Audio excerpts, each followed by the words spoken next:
And here she is. Excellent.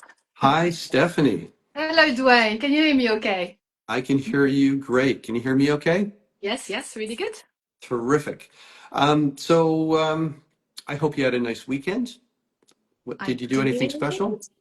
I just hung out with, well, it was actually our wedding anniversary. I shouldn't forget. Yeah, wedding anniversary this weekend. Kind of 23 years. We didn't do anything romantic, but just hanging out with friends, making the most of the sunshine in the UK. It Yeah. doesn't always happen, but Every yes, day is every day is romantic, right?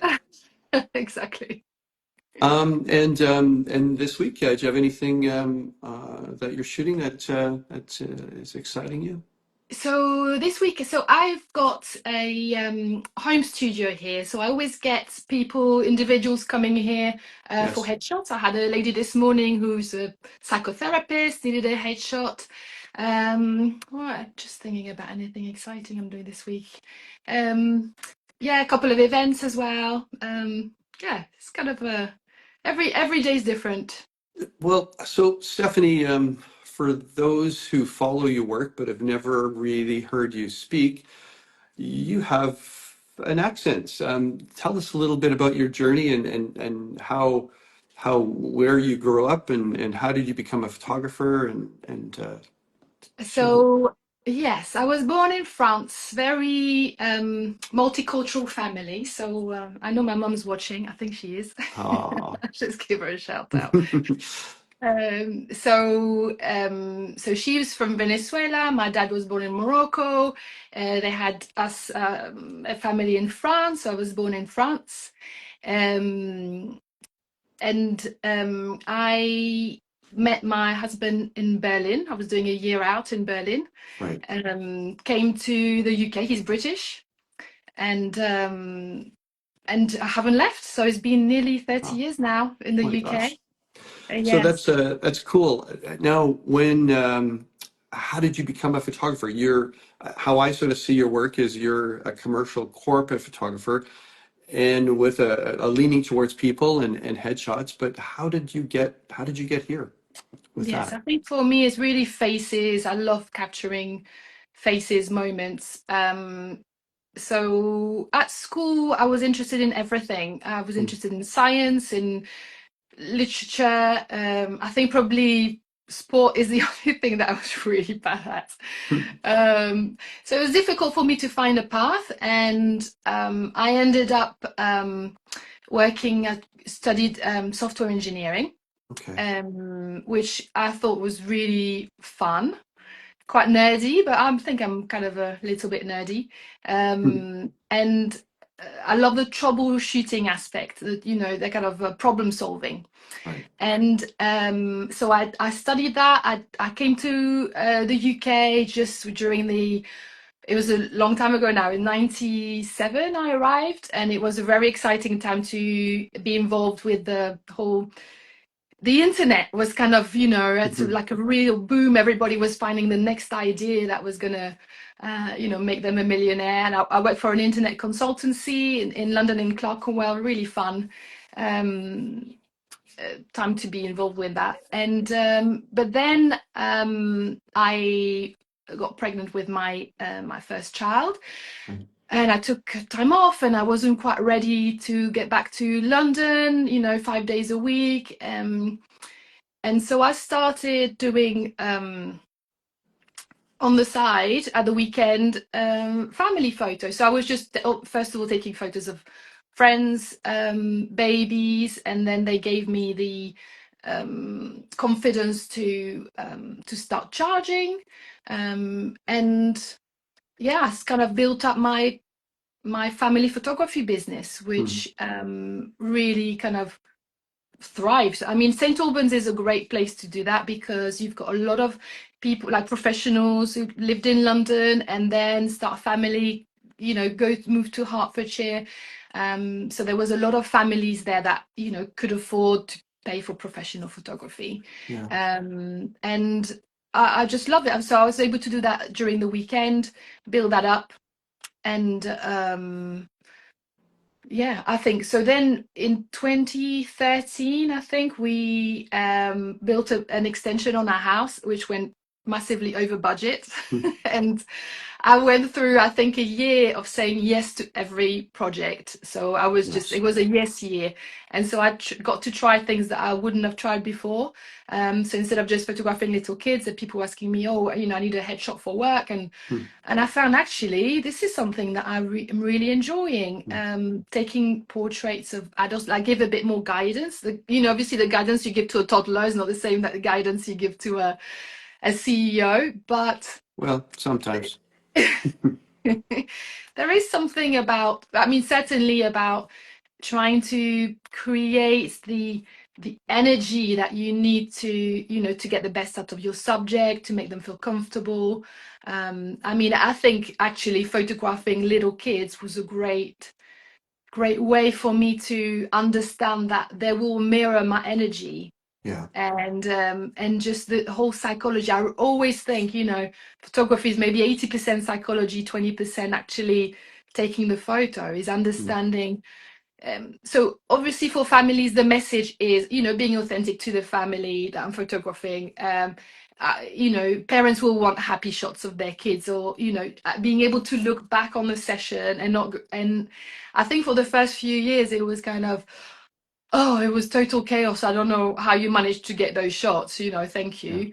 And then as things were progressing, it was more, it was such a lovely moment, and you've captured that moment, it's like kind of finding ways to almost create the moment, the opportunity for the family to gel and for everyone to feel comfortable enough in front Hmm. of the camera, for the parents to feel they can just leave me in charge and they can, relax because the kids are actually following my cues Yes. somehow.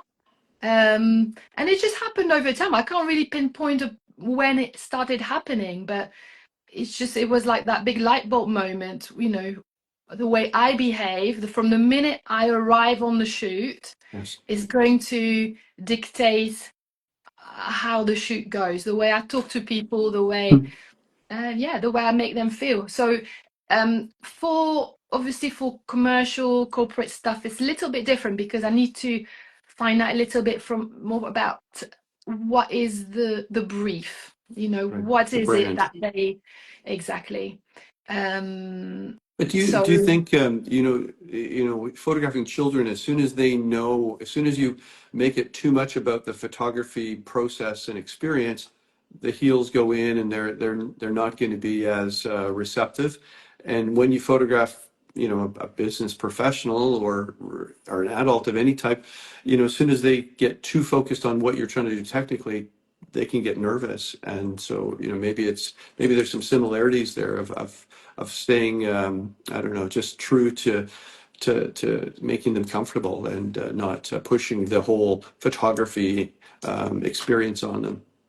it's true. It's true. Although I would say I think I am quite hands-on with the adults. I do really, I'm not the kind of photographer who would just kind of chat about stuff and make them forget they're being photographed. Actually, I Mm-hmm. do really guide them and say, I, I do tell them exactly how to stand, how to turn their heads.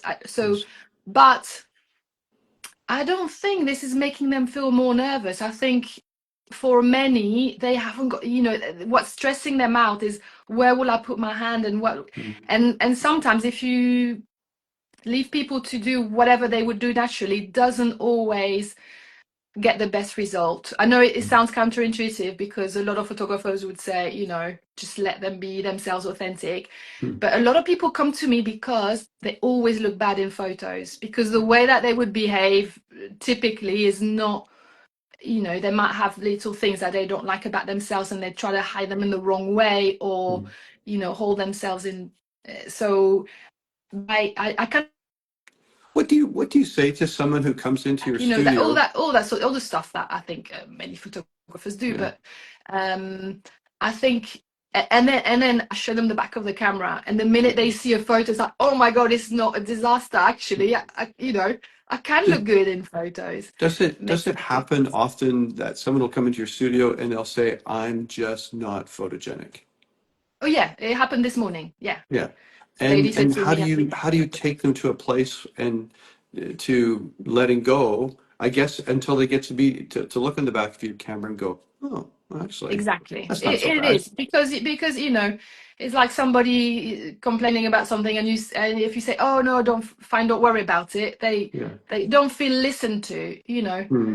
I'm saying, okay, photogenic. Let's see. I've got a really flattering light here. I will guide you through the process. This is my job to make you look good, and Right.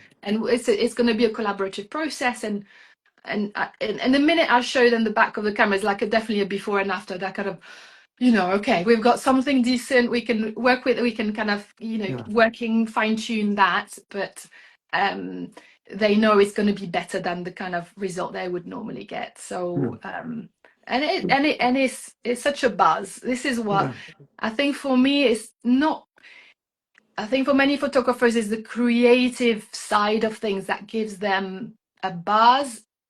For me is the impacts I can see in people when they see the photos, whether it's so making people look good, not just look beautiful, but also it could be an event, something that means something to my client, an event. So I photographed recently, I shared on LinkedIn the 20th anniversary of one of my clients, a law firm, Right. and it was a big deal, for the founder, the pride of having built something from nothing and have 100 staff there all looking amazing. A lot of planning went into the event, and then my job is to create that record, like the best possible record of that, and Yeah. carry, make that pride, kind of How do you from doing headshots in your studio to going out and doing an event? That's a much different headspace. Do you have to sometimes shoot an event and then also be set up with a little studio? How do you blend those headspaces? Okay, so I would say events, I would say most of the events I do, they are for my headshot clients. Right. So it's quite rare that I would get an event gig from somebody out of the blue. Maybe, I'm probably Hmm. not the cheapest event photographer there is. So I tend to do events for clients who know me. I know them.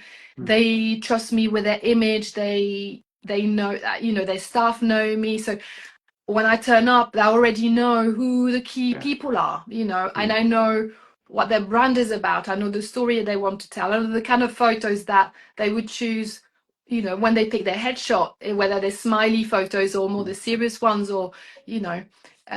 So because I've got that history with them, Hmm. it's actually lovely capturing the events for them. It's kind of all part of our relationship, I guess. Yeah. Yeah, in terms of headspace, I suppose I think probably my forte is more in the directing. Hmm. So, but for event, I just love being a fly on the wall, trying to find the best angles, all Hmm. that sort of stuff, waiting for the moment. And sometimes they would need me to direct, do big group shots or things like that, Yeah. which is fine. Yeah, I do enjoy that as well. What have you done for the St. Albans High School? I remember seeing some large poster work that you did, but is that a blend of kind of capturing things going on and portraiture? So the St. Albans High School for Girls, they're one of my big school clients. So I do photos for school marketing. Hmm. So schools here would need photos for their prospectus, to kind of showcase what the ethos of the school, etc. So I do cover. So this school, St. Albans High School for Girls. More and more of the local private schools are now, they've went from boys and separate, boys school, girls school, into kind of co-ed. So Hmm. the school for girls, again, I know what they're about, I know what they're looking for. And there was a big campaign launch where they wanted to challenge the stereotypes of Hmm. girls schools, and showing that about the individuality of the girls and how they are encouraged to be strong and thrive and really realize their potential. So the brief was to capture really close-ups of those girls doing various things. They do really cool stuff. They've got like how do you call it, the when you go karting club, they've got all Right. sorts of stuff. And so it was good. So it was kind of close up on the face. And one of the shots that was chosen to create like a big billboard Yeah. was, obviously to show what action somebody's doing by just a close up of the face can be a bit tricky. So Mm. any so the one that was chosen, the girl had a lacrosse. So you can see, I think it's one of the photos on my Yeah. Instagram. Yeah. She had a lacrosse helmet and she had the stick there, and she made such good eye contact with the camera. Yeah. Um, and yeah, I think it was a real buzz for the girls to see, faces of their friends around the town. They were on the back of buses, there were bus shelters at the station. So yeah, I would kind of drive around. It's like, oh my God, it's one of my photos there. It's really, really Do you cool thing to think do. it was fun for the girls to be photographed by another, like a woman photographer as opposed to a male photographer? And does it sort of kind of I guess help, I don't know, just help the sense of a female empowerment? Like is that, did any of them look to you for a mentorship I or didn't think of that actually. I haven't thought about the fact that I was a female going into a girls' school. hmm, I do I do some talks in local schools, like career talks when yeah. I would come and they kind of tell them what is like the life of a photographer. Hmm. Not necessarily a female photographer, but sometimes I do think, in some ways being a female photographer probably is easier in some ways in terms of the making sure you create a safe environment. Hmm. Maybe there's less prejudice against the women in terms of how what you I don't have to really go the extra mile necessarily to make women feel safe when they come to my home I studio. understand. So I know this is something that is really important for any photographer. um, but yeah, doing the career talk is really cool. I've got kids coming to do like work experience with me as well, local Yeah. 15-year-old or 17-year-old. And just, and for them to understand, I think what I do talk about is, what you can photograph for fun, what people might, what you'll be able to make a living out of maybe, and then see what, how it can overlap. Yeah, so because it's not all glamour, I suppose, is it, the life of a No.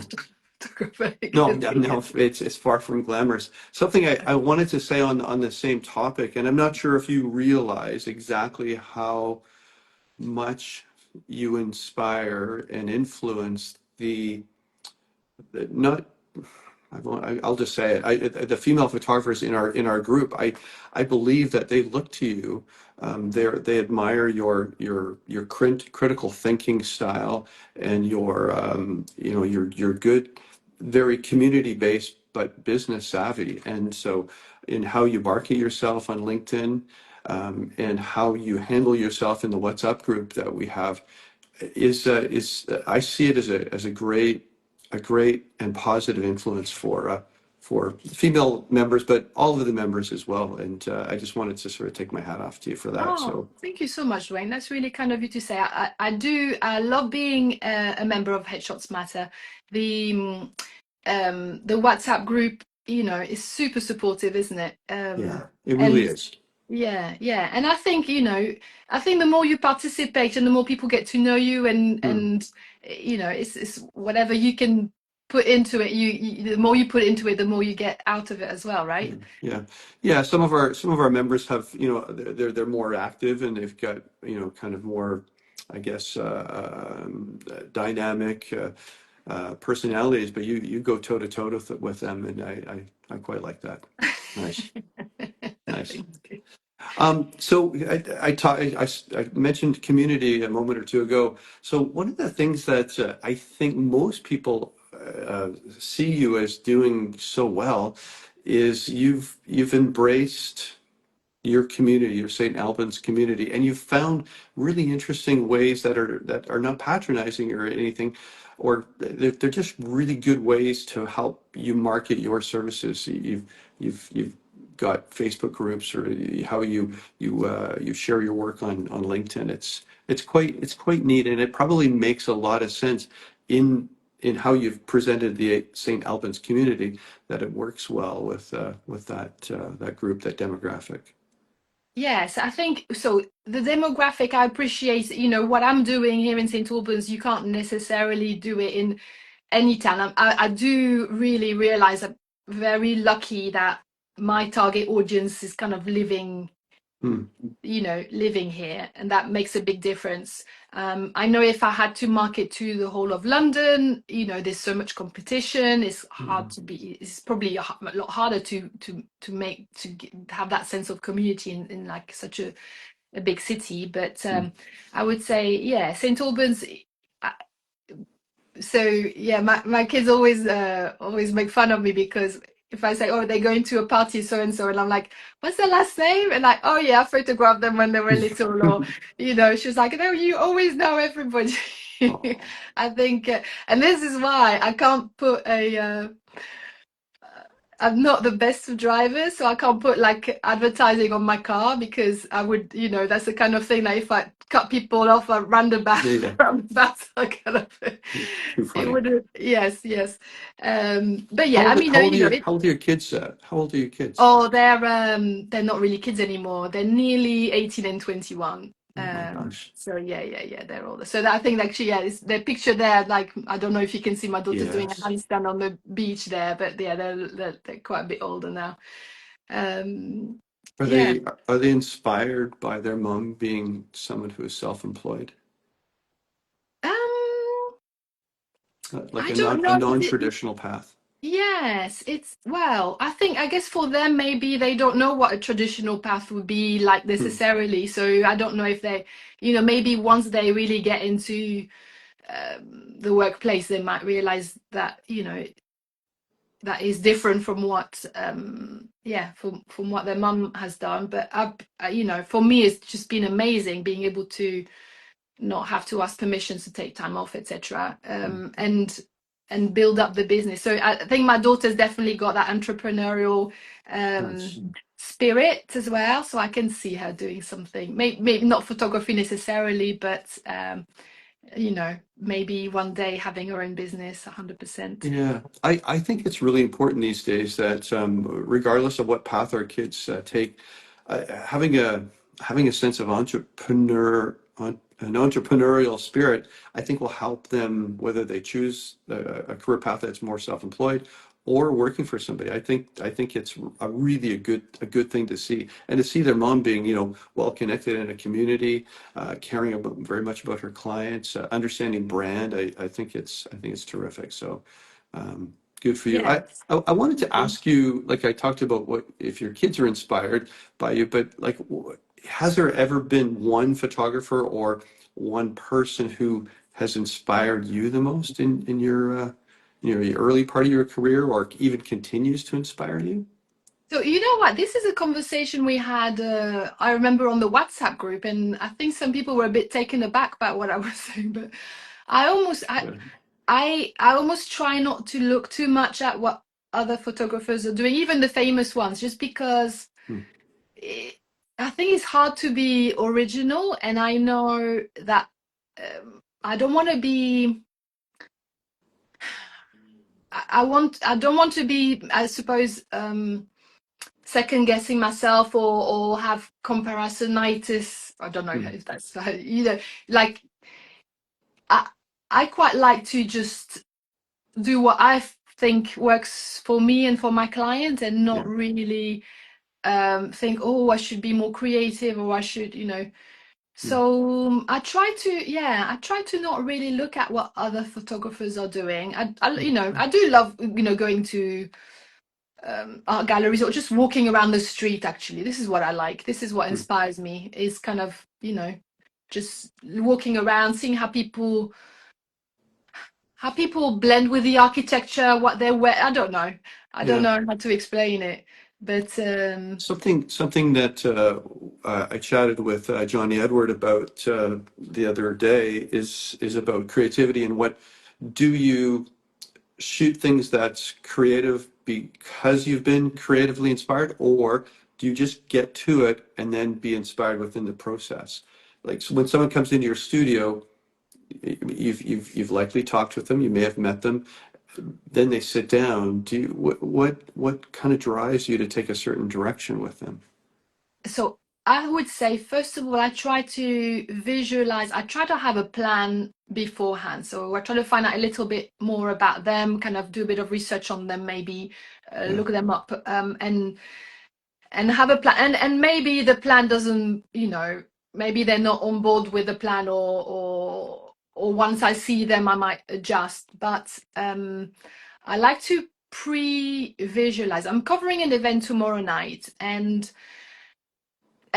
the organizer has been super busy and hasn't really given me. I'm trying to understand what the message is that they're trying to Mm, put across, because I'd like to be able to pre-visualize what I'll be looking for.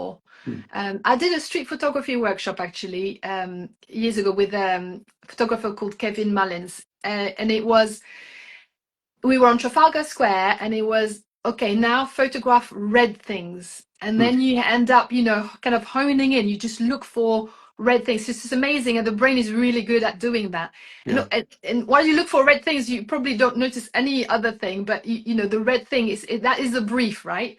Yeah. So I like to understand what I'm trying to achieve, and then maybe already try and imagine what it's going to look like already, kind of prepare my brain a little bit. Yes. We'll have that thing with the like teenage boys. It's like, oh, I can't find my football shoes or whatever, and then they look and they're like, oh. Yeah. But to look for the football shoes, you need to kind of picture what the football shoes look like, and then you've got a lot more chance of actually finding them, right? Of course. So I think this is what I do, is understanding what am I looking for, and then it makes me a lot more likely. It makes it a lot more likely that I will find it, I suppose. Yeah. One of the things that I always tell my clients is I bring two very important things to every shoot. One is intention, which you've mentioned, and then a whole bunch of open-mindedness, so that you're going in there looking for the football boots, but oh, maybe you might find something else. So I think it's good to have intention and just an open mind to the happy accidents, or being Yeah, responding to the client's energy, or what they brought for clothing. It's good that to is have a both. that is a very good point, Dwayne. This is it. Hmm. Yeah, you're very right there. So I would say, yeah, I think I'm. This is something I'm working on. I think I'm not as. So I think like event photographers who do this day in day out, I think Hmm. they're really good at being hyper alert and Hmm. noticing things that happen. Yeah. Wedding photographers, that's another thing. Yeah. I think for me, my skill is more in the directing. So I like to understand, yeah, what I'm aiming for. Hmm. But it is important to have both. You're totally right. But as I mentioned to you earlier, one of the things that I'm most intrigued with you is you have a critical mind style. Like, so you need it to, it makes sense that you direct, and that you have a reason why you're directing it a certain way. It's quite neat. Do you have any, I think I already know the answer to this, but I'm going to ask it anyway. Do you have any personal projects that kind of drive your your your inner creativity, or do you just keep busy with your commercial work? So something that I like to do, in terms of, so I don't know if you can call it a creative thing, but um something that fills my cup, I guess, Hmm. is working with local charities. Yeah. So there's Hertfordshire Community Foundation, for example, who I work with Hmm. every year. They need some folks. They support many charities across Hertfordshire, Mm. and just being able to give back in that way. So, I charge decent amount for my corporate clients, and Mhm. they can afford me, and I'm providing good value for them. But something, again, because I love the effect that, or the impact that my photos can have, is being able to give back in that way. I think it almost comes back to when I was taking photos of my friends' kids. It wasn't really a business then, and it wasn't, Yeah. I hadn't even considered it could be a business, but I think photography is such a Mm. great gift to give to people. Yeah. And so I would come back. So a couple of weeks ago, I was photographing a meeting for a club, a local club for old age pensioners, and they were doing a bingo session, and Mhm. I just went in there and with my camera, and they're all very excited, and they're Mm. like, oh, take a photo of me. It was fun. I had a bit of banter with everyone, and taking photos of whoever was kind of got their bingo card full, and it was just really different. And I sent them the photos afterwards, and they were so grateful, and I feel like I'm it's just, I suppose it's a way of volunteering, I guess, but Yeah. doing it in a way that really appeals to me, and I know that I can, make a difference. It doesn't take up tons of time, Yeah. and Yeah, it's our just a our lovely thing to do. photography is a great gift if we can offer it to nonprofits, or just anyone that might be a little shy on budget. Like it's good to be helpful. It's a good way to give for sure. Yes, I mean, I'm not saying, by the way, I'm not saying that I never charge charity. I absolutely do, Yeah. but I know the ones that have absolutely zero budget, their website is kind of held together on or Shoestring. shoestring. I know there's absolutely no way they would have a budget to. So I'm not taking work away from another photographer as well. Yeah. You Yeah. know, and this is where but I've worked with bigger charities as well, so I'm not saying you should do all charity work for free. By the way, it's not the case at all. Yeah, I, uh, I, I, I agree with you. We had a job a couple weeks ago, and it was a nonprofit that helps folks that are either new immigrants or escaping sort of kind of difficult situations. And I was ready to do their headshots for free, and my creative partner offered the idea that, well, maybe we charge something because it's also, just because someone may not have the budget, they're still very proud and they still want to give something for what you're giving. So I think it's okay to find that happy medium or that sweet spot. Sometimes free, sometimes not, and but it's good to, again, it's part of the community. Like we as photographers, we're not on the outside, and we're not just observers of our community. We are a part of the community, and that's one of the things I really admire about, whenever I see your work out there, it's always talking about that. It's quite cool. Yeah, yeah. No, this is what I really try to do from a selfish viewpoint also. I don't want to be traveling all over the UK. I know some people love to travel, the Mm. idea of a destination wedding, or, doing, but I just love being local, working with Mm. people I know, not having the stress of travel. It's just, yeah, I've kind of feel like I've built myself a, you know, lovely little environment to work in that. It's great. Because yeah, another measure of success, I suppose, is we all have our own measures of success, right? Mhm. For some it would be to be famous, or to have a good work-life balance, or to have a healthy bank account, or whatever. So we just mustn't lose track of that Mm. by following others and thinking, oh, I ought to be doing that, I should be doing this or that. I keep having to remind myself, hang on, I don't need all the clients. I just Yeah, need, so for me, and what success looks like 10 years ago versus today versus in 10 years might be different for me and my mm, business as well. But that is a yeah, big perk of running your own business, is setting your own goals, right? and yeah, and for everything, I think, does this serve my goal? It's important to just take the time to step back and ask ourselves that question. yeah. Currency comes in all different kinds of shapes and sizes, and it's not just financial, and sometimes it's not just notoriety. It's a variety of things. It's personal. Stephanie, if you were to give advice to a younger photographer who either might be just emerging, or even maybe a photographer that might be transitioning from, shooting weddings, children, into more of a commercial corporate setting, what advice would you give them? Um, so I would say it really helps to be a people person. Hmm. So, for events, you can get away with being a fly on the wall. And, I think there's some reportage wedding photographers that don't really need to interact with anybody. They kind of just catch the moment. And that's a skill that I really admire. Yeah. But certainly for headshots, you need to, have the confidence to interact, to direct, so and also obviously enjoy it.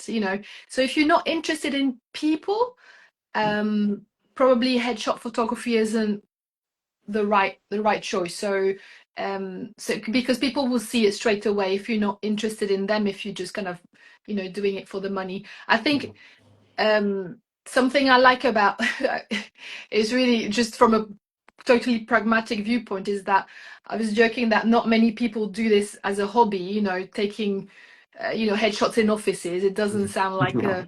something that you do just for the fun of the glamour. But I love doing it because I love the interaction with people. So already you'll get a lot out of that. So here it is. She is there. I've got so practice, practice, practice. So that when you are, so this, oh yeah, look at you. This is my mannequin head. Sorry. So this is Françoise. I use her for practicing. So looking at, light pattern. I practice in Yes. my home. I know exactly, really covering the technical side inside Hmm. out before going, out there and photographing people, just because you need to be able to deliver, and you need to be able to, do something that is going to be flattering for your clients. So I want to be, as I said, because there's so much psychology involved, I don't want to get distracted by the technical Right. side. So really nail down the technical side, so that you can really concentrate on the interaction and the Yeah, pose. and practice obviously helps the technical side and lighting and setting up and solving those technical problems, but even the psychological side of it, to be helping people with their nervousness or their anxiety, like the more you do, the better you get at it. And then you start seeing kind of similar patterns in people that you can then, help calm them, so that you can ultimately get them to look at the back of the camera and go, oh, that's all right. Yeah, And speaking of that, Stephanie, I know that there's a lot of headshot photographers that be watching this and they're saying, looking at the back of the camera, like, don't you tether? Do you tether? Do you not tether? you know what, it's just the reason I don't tether is because Hmm. um one is more stuff to carry with me. Yeah, Two, I like to be able to move from here to there and yeah. just, I have to, it's going to slow me down. Hmm. So sometimes I do that. Some clients request it, and I take my laptop, I take my cable. Yeah. Um, what I like about showing the back of the camera is that they don't get all hung up over like a little spot they've got here or there. Hmm. I'm sometimes worried that they see the photo large and they're going to be then bogged down on stuff that doesn't matter so That's a much good because point. it can be very easily edited.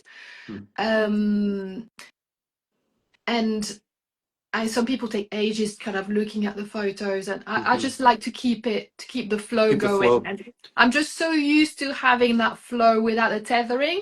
Hmm. I like, yeah, you just kind of, quickly back, let's carry on, rather than spend, 10 minutes going through the photo. I don't know. Yeah. I'm Two, just not two, used to, two, two maybe, things I have to maybe say ask about me again. Yeah, two things I carry have on. to say about that is that I like that you do it your way. You're not getting pushed in a direction that everybody shoots it this way, so I should do that way. I like that you've made that choice. For what it's worth, I don't tether. Maybe for one or two clients that really request it, but not for people. Again, it gets us too into those weeds of going to the stage of the process that's post production.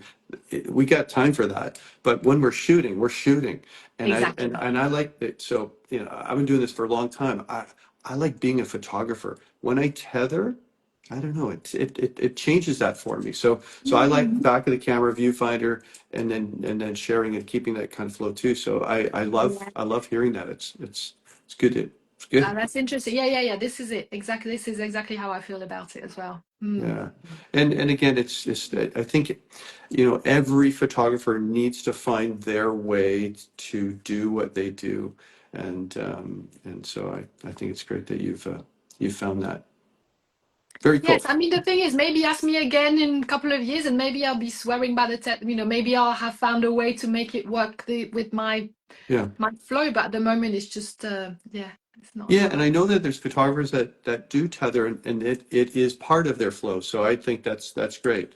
I think it's very important to not be overly influenced by certain ways that one needs to do things. And it's everyone's got Yes. their own way.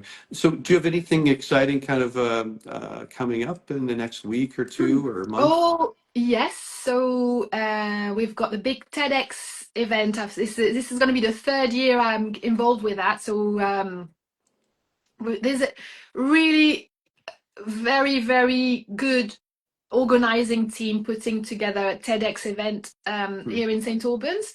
Really, always very cool speakers. They prep them well. We've got our biggest venue. It's not massive, but it's our biggest venue here in St. Albans are going to be hosting it. And I'm there, so I take headshots of all the speakers beforehand. I photograph the rehearsal. I photograph the actual event. It's always such a buzz. Hmm. And so this is what I'm looking forward to. I've got How many so speakers? so there's I think 12 or 13, I think 12 speakers. Wow. And I've got a young chap coming to assist me as well for that. So that's another thing is that when I take photos on a volunteering basis or for charity, this is somewhere I can bring a young person with me who can be there to assist, and I don't have to worry about them, not that they would behave badly in front of a client, but they Yeah. could even bring their own camera and take a few photos as well. Do you see what I Yeah. mean? It's like a zero pressure environment where they can. So I'm taking a youngster with me who's really interested in photography. That'd be a good experience for them as well. Very nice. Well, I think that probably maybe kind of brings us to a point where we could say we've talked a lot about a lot of things. Is there anything else that you'd like to mention that's about what you're doing and that you'd like people to know what you're up to? Um, Something I'd like to mention. I would say, if you're Can you speak a photographer, Spanish? sorry. Can you speak Spanish? Do I speak? Oh, is people writing in Spanish? No. No, no, no. Well, your mom is from Oh South America, yeah. right? No, I do speak it. I do understand it all. Hmm. I can speak. Yeah, I can get by in Spanish. Yeah. I Uh, can. I can. Yeah, I would say just if you're a photographer, maybe if you're not getting the work that you need, just look after your marketing, look after your website, show the stuff you want to shoot. No, yeah, don't be scared of putting yourself out there. I think it's super important. Make it yeah. easy for people to do business with you. Yeah. There's a question I just noticed that came in. Someone is asking if you would take lighting and a backdrop to do headshots of the TEDx speakers. Are you asked to do that? So I did. So when they had their first meeting where they all got to know each other. So I'd say Right. this is very well organized. And that was back in June. This Hmm. is what they used for the marketing, the event. So I brought totally my portable setup Okay. where they were meeting, and I took professional headshots It's a of great everyone. opportunity for you. Well, yeah, it's great, and actually, a lot of the speakers from the past few years have then, hired me for their because Hmm. anybody who's doing a TED talk is Somebody. typically working on their image. Yeah. There's important stuff they want to say, want to put across. They understand the importance of putting yourself out there, and they do need photography. So it's been really, really valuable for me to get involved in those events for Hmm. sure. That's really cool. So, thanks, Stephanie, for doing this, and that's great. And I'm glad that hopefully your mom checked this out. I think my mom might be also watching, so there Ah, you there you go. go. Yeah, We shout all out have to our the moms, right? moms. Shout out to the moms. That's right. All right, and good luck to your daughters, which are now kind of on their path to what Yes. they're going to do It's with their lives. fascinating watching them fly, right? Yeah, that's really good. Thanks so much for having me, Dwayne. You create such a lovely environment with Headshots Matter. I think if anybody's shooting headshots on the fence about joining, I would definitely recommend they do. I mean, you so good at the business. You're so good at taking an idea and just making it happen. I don't know how Hmm. you do that so quickly. Well, Taking suggestions. You're so proactive. It's fantastic. Well, that's very kind. Yeah, we've got a very cool group. It's something special that's at times hard to put our finger on, and we're not trying to really encourage people to shoot a certain way. We like to champion people who are doing things differently, and we've got folks from all over the world, which is Yeah. pretty nice. But the part of the curation is we look for people who are good people, and we've got a great community of good folks. So You do. um, yeah, I'm very grateful. I'm very grateful to you. So on that note, Stephanie, you have a great week, and we'll be talking to you soon. And thank you very much. And No, now thanks for let's having me, all Dwayne. right, Thanks all for right. having me. Okay, you're welcome. Bye Let's see how we do this closing. bye.